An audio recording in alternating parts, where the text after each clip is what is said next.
भाव एक चाहिए, भेष अनेक बना, भावे घर में वास कर, भावे बन में जा।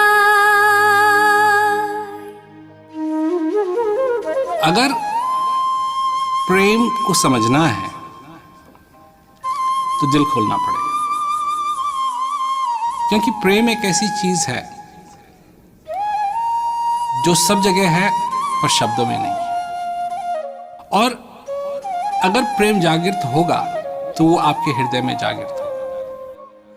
सब रसायन हम पिया, प्रेम समान न कोई, रंचक तन में संचरे, सब तन कंचन हो।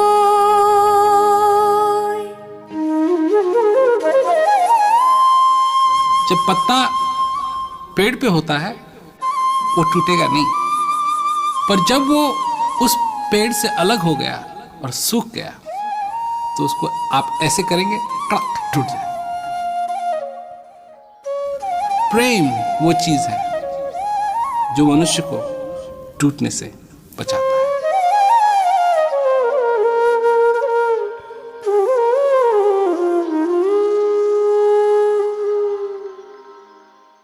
प्रेम पावरी पहिरी के, धीरज काजर दे, सील सिंदूर भराई के, यूं पिय का सुख ले।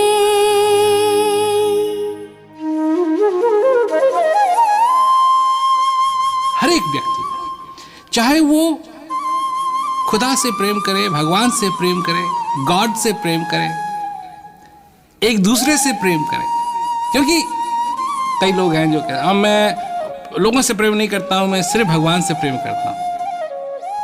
तो मेरी समझ में नहीं आया, अगर भगवान से प्रेम करते हो, जिस चीज को भगवान ने बनाया उससे प्रेम क्यों नहीं होगा?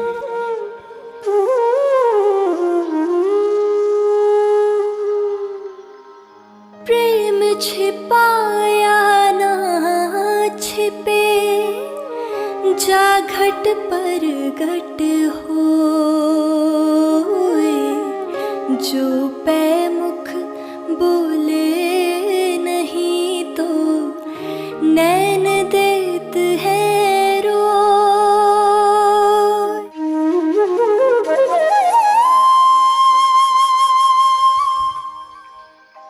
असली प्रेम जो दिल से निकलता है, दिमाग से नहीं,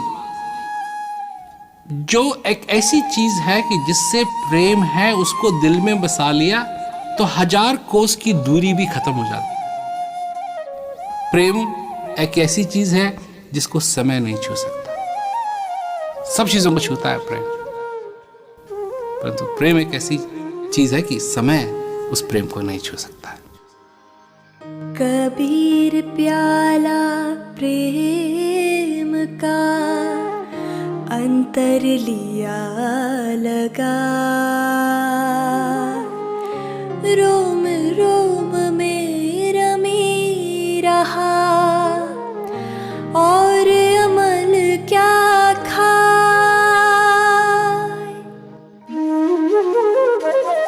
उस प्रेम के लिए मरना कोई चीज नहीं है, क्योंकि जो प्रेम है, जिससे प्रेम किया, अगर वो इस संसार में भी नहीं है तब भी उसका प्रेम आपके हृदय में ना रहता है। तो सचमुच में ये तो एक फिनोमेना है जिसको समझने के लिए दिमाग की जरूरत नहीं, दिल की जरूरत। एक भजन है, लगन कठिन मेरे भाई, गुरु से लगन कठिन मेरे भाई। बहुत कठिन है। लगन बिना काज ना सरे हैं, जीव परलय हो जाए, गुरु से लगन कठिन मेरे भाई।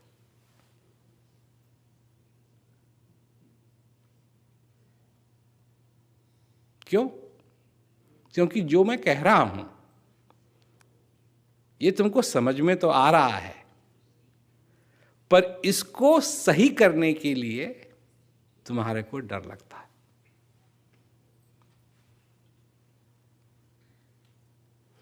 डर के बहुत रूप हैं।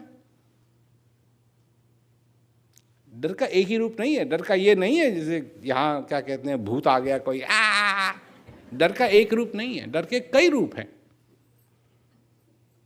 याद है जब तुमने पढ़ाई नहीं की थी और टेस्ट देने के लिए जाना है, डर लगता था, तो वो भूत थोड़ी है कोई की, तो फिर भी अंदर से डर लग रहा है। बेचैनी, ये भी एक डर का हिस्सा है। बेचैनी महसूस हो रही है, काश 2 मिनट ध्यान दिया होता। उस समय तो ध्यान कहीं और होता है, यहां ये करेंगे वो करेंगे, पार्टी करेंगे, ये करेंगे वो करेंगे, ध्यान नहीं दिया। डर का ये रूप भी है। जब अंधेरा हो जाता है, अनजान जगह में हैं, डर लगता है। क्या हो गया, क्यों हो गया? नहीं, भूकंप जब आता है, बैठे हुए हो और पहले एहसास नहीं होता है क्या हो रहा है, मुझे चक्कर आ रहे हैं, ये क्या हो रहा है। जब पानी के गिलास को देखते हो तो थाक थाक थाक थाक सब कुछ हिल रहा है, तो मुंह में वो जो स्वाद आता है ना एड्रेनलिन का, डर, वो भी डर है। भय के बहुत रूप होते हैं।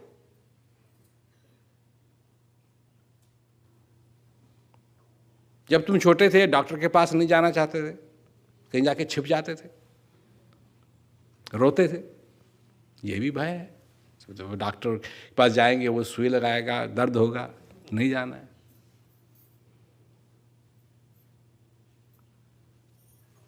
झूठ क्यों बोलते थे? कि तुमको डर लगता है सच बोलेंगे तो लात पड़ेगी, डंडा पड़ेगा, और अगर झूठ बोलेंगे तो बच जाएंगे।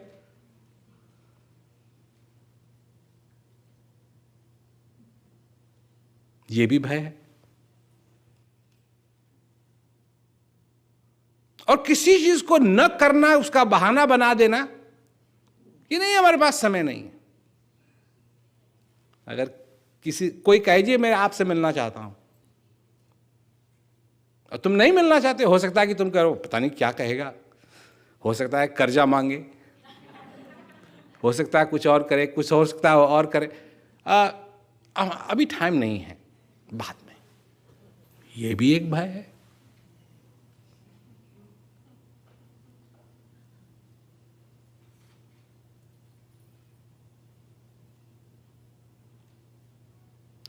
और भजन अभ्यास करना, अभी टाइम नहीं है, क्या ये भी एक भय है?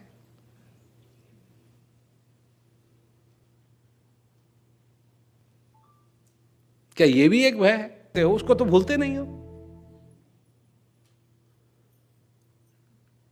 जिससे प्रेम करते हो तो भुलाए भी नहीं भूलेगी, भुलाने की कोशिश भी नहीं करो।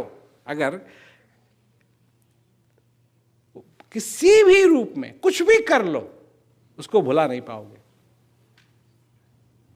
पर जिससे प्रेम नहीं है, कैसे होगा? बैठ के अभ्यास करना।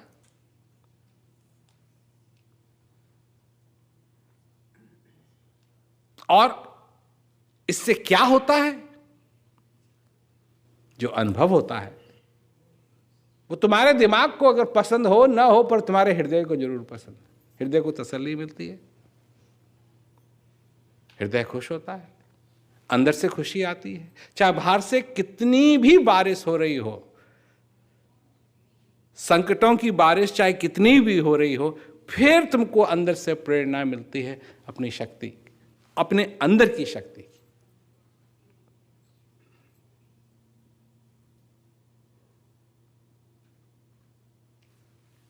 तो ये बात है कि अगर ये समझ में आ गया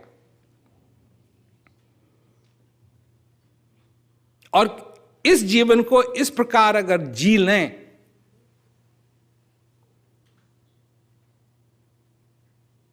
कि इसमें आनंद हो,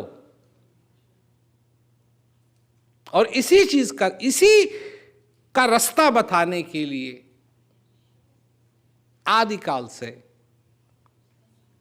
गुरु महाराज रहे, उसी को गुरु कहते हैं।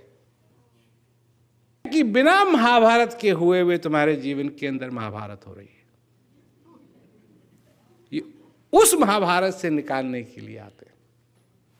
महाभारत लड़ाने के लिए नहीं, महाभारत से निकालने के लिए आते हैं। यह है गुरु का महत्व। तो मेरे को यही आशा है कि लोग इस बात को कभी ना भूलें कि गुरु क्या होता है और गुरु की जरूरत क्या है। क्योंकि गुरु कभी ये नहीं कहेगा तुम ये कर लो, वो कर लो, मैं तुम्हारे लिए ये कर दूंगा, मैं तुम्हारे लिए ये कर दूंगा। नहीं, करना तुमको है। ज्ञान मैं दूंगा, पर उसका अभ्यास तुमको करना है। ज्ञान मैं दूंगा, अभ्यास तुमको करना है। और यही एक चीज है जिससे अगर तुम्हारा लगाव हो गया तो ये आखिरी श्वास तक तुम्हारे साथ लगी रह सकती है। सबसे बड़ी बात और कोई नहीं। तो सबसे बड़ी बात कि अपने जीवन के अंदर और चीजों का नहीं, जो ध्यान बटाने के लिए उनका नहीं, क्योंकि महाभारत तो हो रही है और भगवान कृष्ण जो आए वो, पर भगवान कृष्ण उनको महाभारत करनी थी। वो किसी को छोड़ते ही नहीं थे।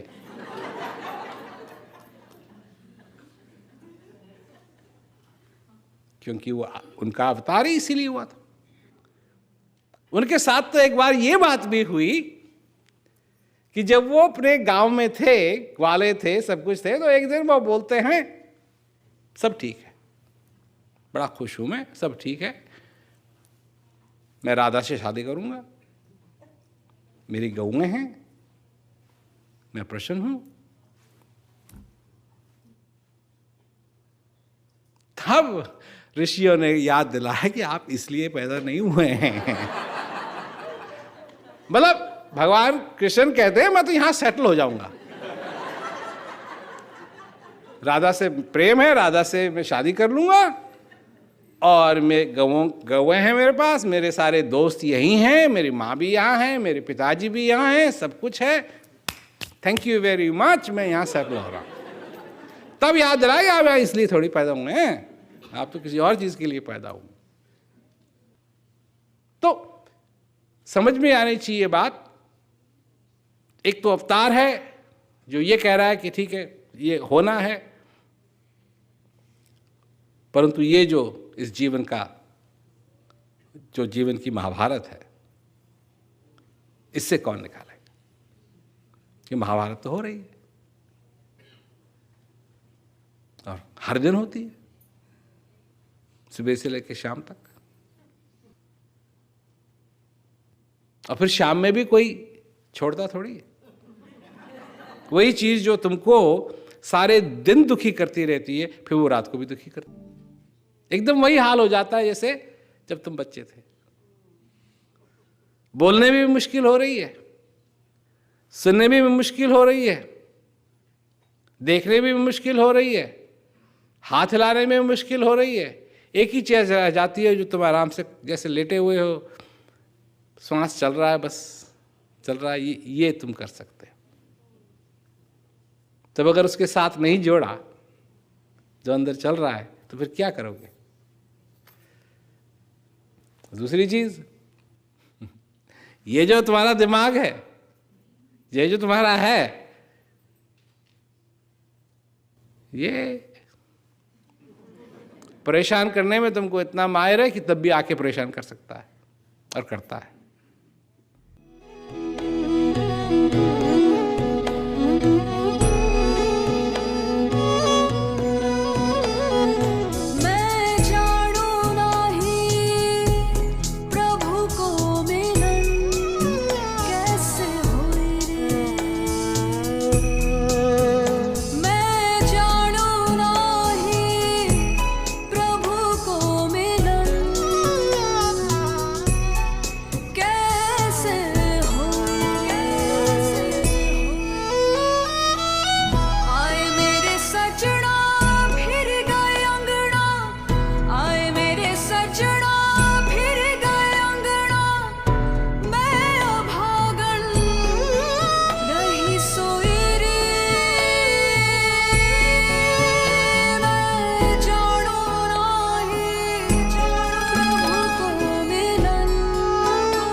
और भगवान को कौन इम्प्रेस कर रहा है?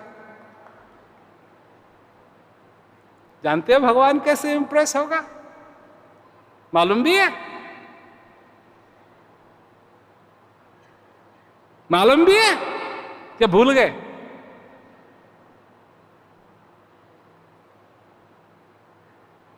भूल गए या मालूम है? कुछ तो कहो, हाँ या ना। जा जा जा जा, ना हाँ ना हाँ, हाँ या ना, ना या हाँ, कुछ तो कहो। हाँ तो करते हो सच्ची में? नहीं नहीं नहीं नहीं नहीं, भगवान ने कहा है कि जो मेरी अनन्य भक्ति करता है वो मुझे प्रिय है।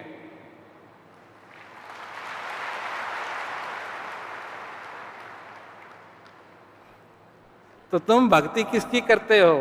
दुनिया की भक्ति करते हो, अपने मन की भक्ति करते हो, या भगवान की भक्ति करते हो? तुम्हारी भक्ति की परिभाषा क्या है कि तुम भगवान के पास जाओ और अपनी मनोकामना पूरी करवाओ, और नहीं करता है तो रूठ जाओ। वही, हे दुनिया के रखवाले, तू मुझे क्यों भूल गया? ये तुम्हारी भक्ति है?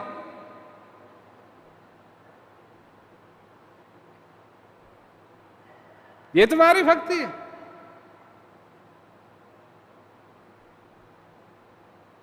तो अगर ये भक्ति है जो, तो तुमको फल क्या मिलेगा?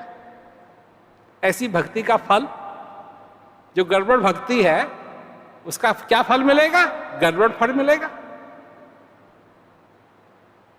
आम के पेड़ से आम आता है, लीची के पेड़ से लीची आती है, अमरूद के पेड़ से अमरूद आता है। नहीं? क्या तुमने अमरूद के पेड़ से आड़ू आते देखे? आम के पेड़ से केले आते देखे? नहीं। ये तो प्रकृति का नियम है।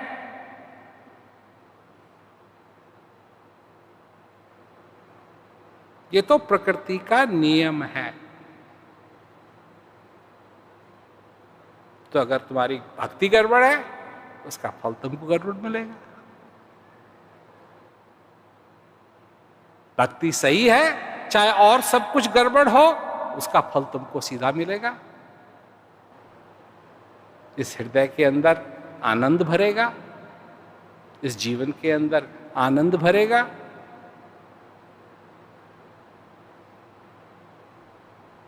और ये सारी चीजें होंगी कैसे? कैसे संभव है? इसके लिए एक कहानी मैं और सुनाता हूं।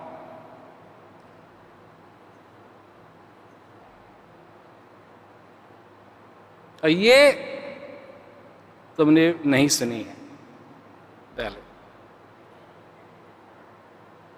तो एक व्यक्ति बाजार में जा रहा था,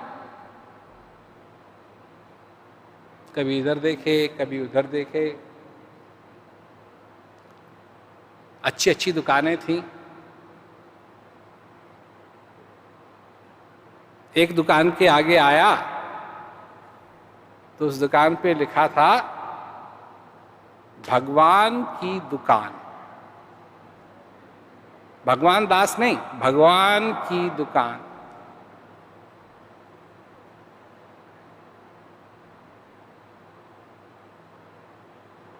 भगवान की दुकान, कपड़े की दुकान, केमिस्ट की दुकान, पान की दुकान, पकोड़े की दुकान, कचौड़ी की दुकान, मिठाई की दुकान, भगवान की दुकान।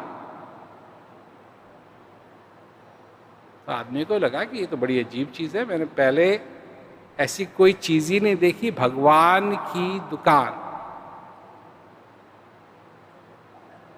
तो वो खिड़की के पास गया तो अंदर कुछ ना दिखाई दे। ये भी अजीब बात है। तो उसने कहा चलो देखते हैं क्या है अंदर। तो दरवाजा खोला और अंदर गया। अब अंदर गया तो उसके होश उड़ गए। इतनी सुंदर दुकान,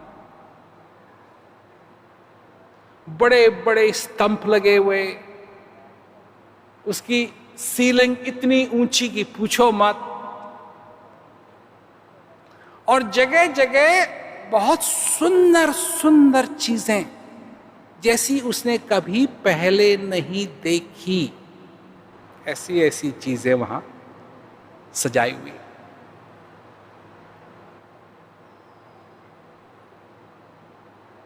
इतनी में एक आदमी आया,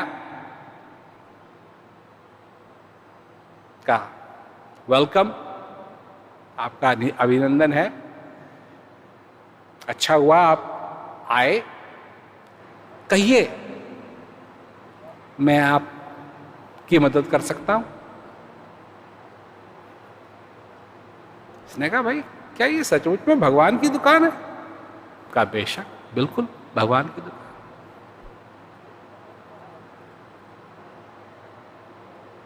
कहा ये बाहर से तो बिल्कुल मामूली दुकान लगती है और अंदर से इतनी सुंदर है।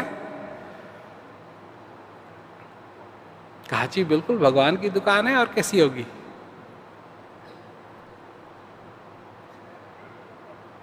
कहा ये इतनी सुंदर सुंदर चीजें यहां सजा रखी हैं अंदर, ये क्या है?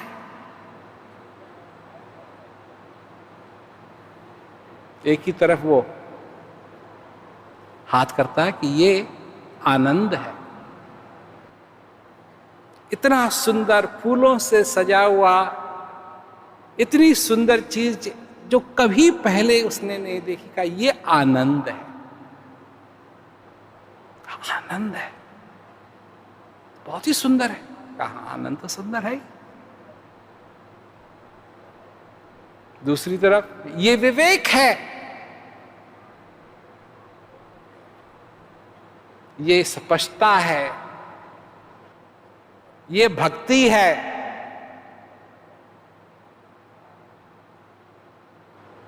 ऐसी चीजें उसने पहले अपने जीवन में कभी देखी नहीं, इतनी सुंदर। तो उसने कहा कि ये खरीदी भी जा सकती है।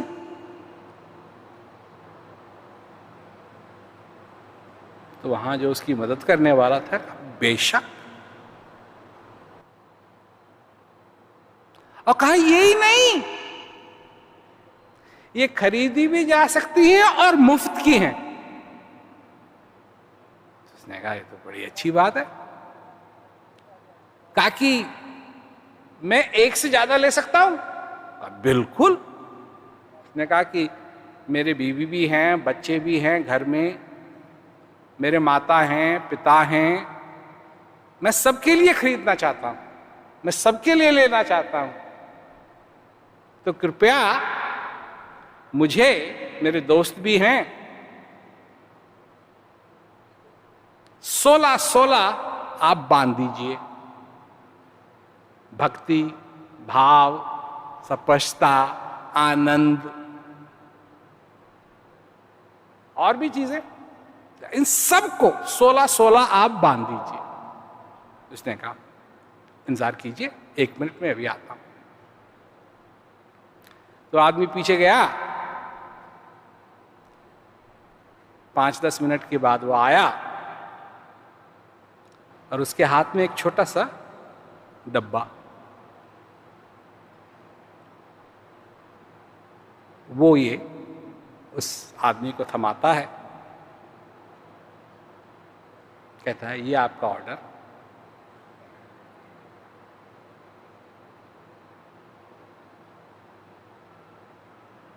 आदमी कहता है ये चीजें इस डब्बे में है?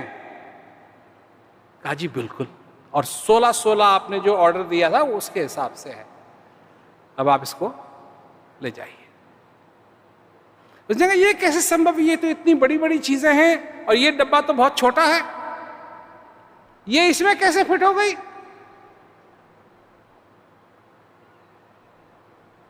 तो वो आदमी कहता है कि जी जिन चीजों को आप देख रहे हैं हम सिर्फ उनके बीज देते हैं।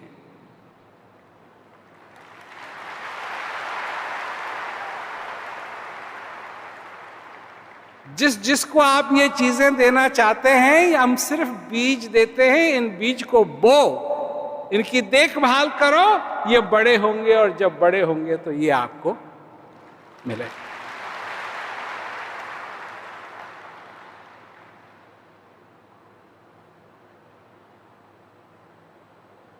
ये भी पसंद आई? क्यों पसंद आई? क्यों पसंद आई?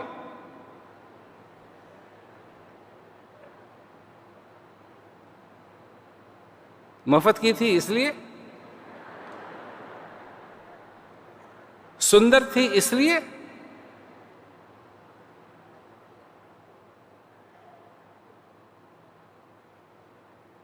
या इसलिए कि जो भी चीज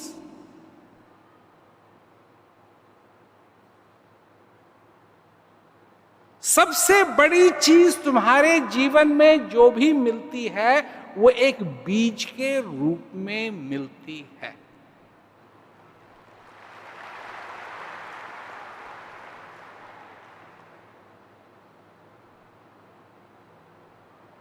बड़ी बड़ी चीजें जिसे आनंद कहते हैं,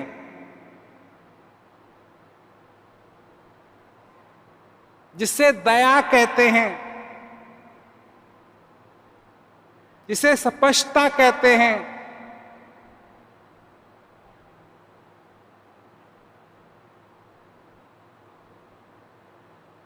जिसे भाव कहते हैं, जिसे भक्ति कहते हैं,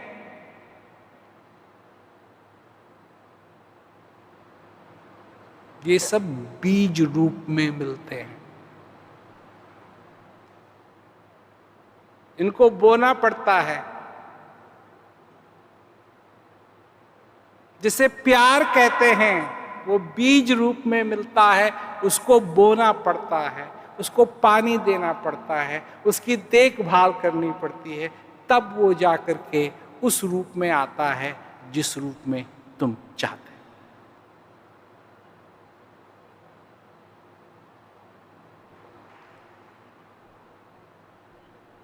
अज्ञानता के बीज नहीं होते हैं, ज्ञान के बीज होते हैं। नफरत के बीज नहीं होते हैं, प्यार के बीज होते हैं। नफरत को बीज की जरूरत नहीं है, वो पूरी है।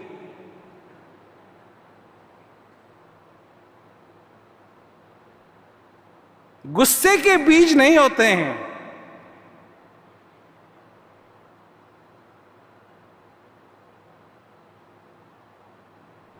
पर दया के बीज होते हैं, उनको बोना पड़ता है, क्योंकि ये पृथ्वी है उस बनाने वाले की दुकान, और तुमको एक छोटा सा डब्बा मिला है तुम्हारे हृदय के अंदर, और उस डब्बे में हैं बहुत सुंदर सुंदर बीज। जब तक उन बीजों को बोओगे नहीं, उनकी देखभाल नहीं करोगे, तब तक वो अच्छी अच्छी चीज, तो तुम्हारी जो अच्छाई है वो उपजेगी नहीं, और अगर उपजेगी नहीं तो तुम्हारे जीवन के अंदर एकदम जो तुम्हारी जमीन है, जिसको तुम अपना जीवन कहते हो, ये बंजर रहेगी।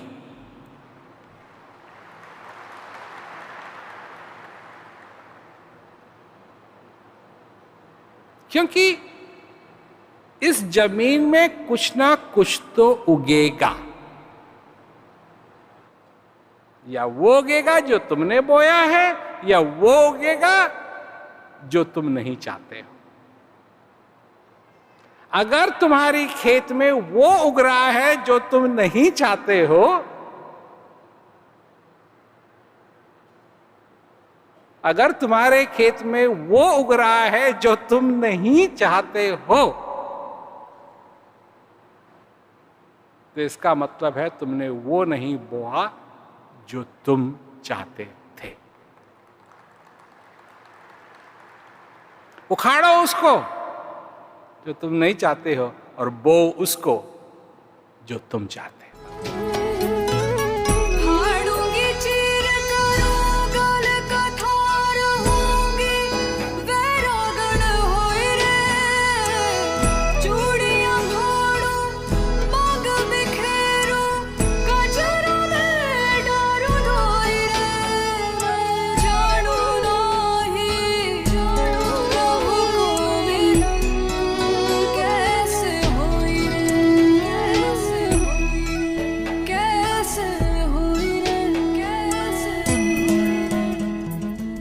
बाजी लाऊं राम से, पलटूं दोई विधि राम, जो हारूं तो राम की, जो जीतूं सोए राम।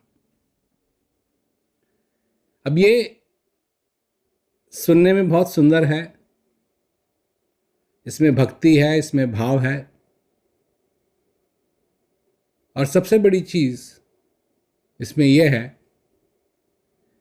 कि यही एक चीज है,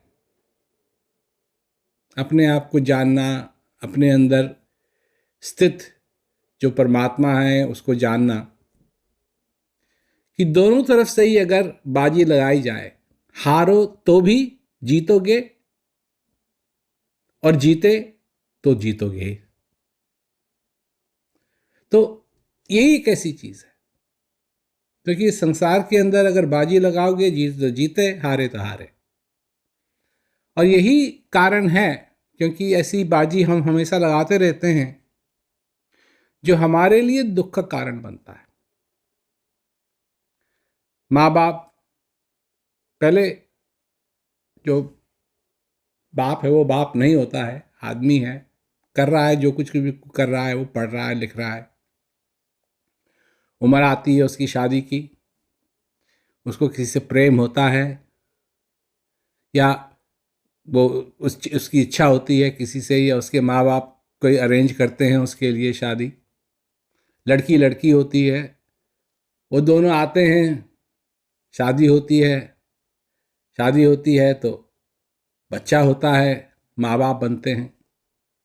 अब वो सारा सब कुछ वो खुशी का समय है, तो शादी हुई यही खुशी होती है, रिश्तेदार सब आते हैं, पकवान बनते हैं, ये होता है वो होता है, क्या क्या नहीं होता है। और एक किस्म से वो पति और वो पत्नी एक बाजी लगा रहे हैं कि सब कुछ बढ़िया होगा, सब कुछ बढ़िया होगा। पहले ही रामायण को अगर देखें तो सब चीजें इसी तरीके से इनका प्रबंध हो रहा है कि सब कुछ बढ़िया होगा, परंतु हुआ नहीं। क्योंकि बाजी संसार के साथ लग रही थी। और यही होता है। तो आशाएं हैं कि बच्चा जब बड़ा होगा तो मेरा राजा बेटा है, मेरा ये है, मेरा वो है। जब राजा बेटा बड़ा होता है तो वो ही अपने माँ बाप को क्या कहते हैं, कटघरे में भेज देता है। ये हमेशा होता रहता है, ये पहली बार तो होगा नहीं। और कितने ही लोग हैं, हमको ये करना है, हमको वो करना है, हमको ये चाहिए, हमको वो चाहिए, अब ऐसा नहीं है, ऐसा नहीं है, ऐसा नहीं है, ऐसा नहीं है। क्योंकि हम बाजी लगा रहे हैं और आशा कर रहे हैं कि हमको ये संसार ये देगा, हमको संसार ये देगा, हमको संसार ये देगा। परंतु ये बाजी जब हम इस दुनिया के साथ लगाएंगे, इस माया के साथ लगाएंगे, तो इसमें हार होगी और जीत होगी। जीत बहुत कम होगी, हार बहुत ज़्यादा होगी। और जिनकी जीत हो गई है वो फिर बाजी लगाएंगे और एक ना एक दिन उनको हारना है। परंतु जो अपने स्थित उस आनंद के साथ, उस शक्ति के साथ जो तुम्हारे अंदर है, जिसके लिए कहा है घट में है सूझे नहीं लानत ऐसी जिंद, तुलसी या संसार को भयो मोतिया बिंद। वो जो चीज तुम्हारे अंदर है, जिसके बारे में मैंने पहले भी कहा कि जो भजन है कबीरदास जी का कि पानी में मीन प्यासी मोहे सुन सुनावे हंसी, है घट में फिर दूर बताएं दूर की बात निराशी। उसी से निराशा होती है लोगों को। क्यों? जो तुम्हारे अंदर है, जब उससे तुम बाजी लगाओगे, तो अगर तुम हार गए तब उसके, और तुम अगर जीत गए तब भी तुम उसके। तो कितनी सुंदर बात है ये कि हम अपने जीवन में एक ऐसी चीज से बाजी लगाएं जिससे हम हार ही नहीं सकते। एक ऐसी चीज हमारे लिए आशा का स्रोत बने जो हमको कभी ठुकराएगा नहीं। जिस स्रोत से, जिस आशा से हमको कभी निराश नहीं होना पड़ेगा, हमको कभी निराशा नहीं मिलेगी। संसार में सारे काम करते हैं, निराशा मिलती है, निराशा मिलती है, निराशा मिलती है। लोग हमसे चिट्ठी में लिखते हैं, प्रश्नों के बारे में लिखते हैं, ये सारी चीज़ें लिखते हैं लोग कि जी मैं खुश नहीं हूँ, मैं ये मेरे साथ ये हो रहा है, मैं दुखी हूँ, मैं, क्योंकि तुमने अपनी आशा लगाई है इस संसार के अंदर, इस माया के अंदर। और आशा का स्रोत तुम्हारे लिए अगर ये माया है, ये दुनिया है, तो तुमको निराशा जरूर मिलेगी। और जिसने ये स्रोत समझा है कि जो हमारे अंदर स्थित आनंद है, जो हमारे अंदर स्थित परमात्मा है, वो हमारा स्रोत हुआ अगर आशाओं के लिए, तो हमको कभी निराश नहीं होना पड़ेगा। चाहे कुछ भी हो हमारी जिंदगी के अंदर, वो हमेशा हमारे साथ, दुख में सुख में। वही एक ऐसी चीज है कि दुख में हमारे को सुख दे सकती है, और वही एक ऐसी चीज है जो सुख में और सुख को बढ़ा सकती है। क्योंकि आज मनुष्य जब जान जाता है कि वो कौन है, क्या है, एक ढांचा है, बाहर से ये मिट्टी है, जैसे मटका होता है वैसे ही ये मिट्टी है। और जैसे मटका एक दिन टूटता है और मिट्टी के साथ वापस जाके मिल जाता है, इस मिट्टी को भी इस मिट्टी के साथ मिलना है। ये यही मिट्टी है, इसी मिट्टी से ये बना है, और इसी मिट्टी में जाके इसको मिलना है। परंतु तुम ये मिट्टी हो या वो चीज हो जो इस मिट्टी के अंदर है, और जब तक वो चीज इस मिट्टी के अंदर है, ये मिट्टी बोल सकती है, ये मिट्टी सुन सकती है, ये मिट्टी हंस सकती है, ये मिट्टी सोच सकती है, ये मिट्टी चाह सकती है, ये मिट्टी आशा कर सकती है। ये सारी चीजें उस चीज के बदौलत है जो तुम्हारे अंदर है, जिसको जब तक तुम जानोगे नहीं कि वो चीज क्या है। मन से कल्पना करने की बात नहीं कर रहा हूं मैं, जानने की बात कह रहा हूं, पहचानने की बात कह रहा हूं, कल्पना की बात नहीं कर रहा हूं मैं। ये नहीं है कि तुम बैठे बैठे कल्पना अपनी बनाओ कि मर्द लोग हैं उनके लिए क्या है, हाँ अगर मेरी बीवी ऐसी हो या मेरी गर्लफ्रेंड ऐसी हो या ऐसी लड़की मेरे को मिल जाए, ये सब होता रहता है और दुनिया इसमें लगी हुई है। पर जिसने वो बाजी लाऊं राम से, पलटूं दोय विधि राम, जो हारूं तो राम की, जो जीतूं सोय राम।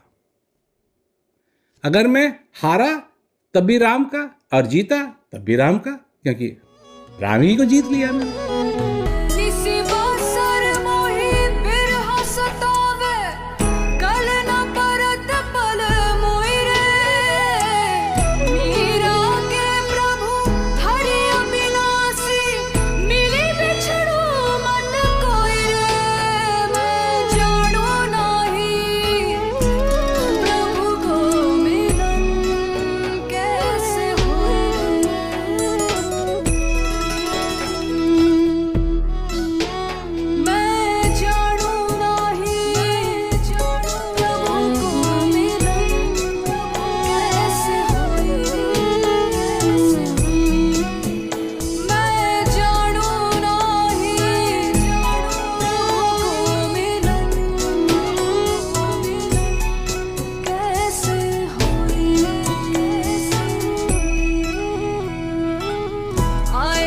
सजना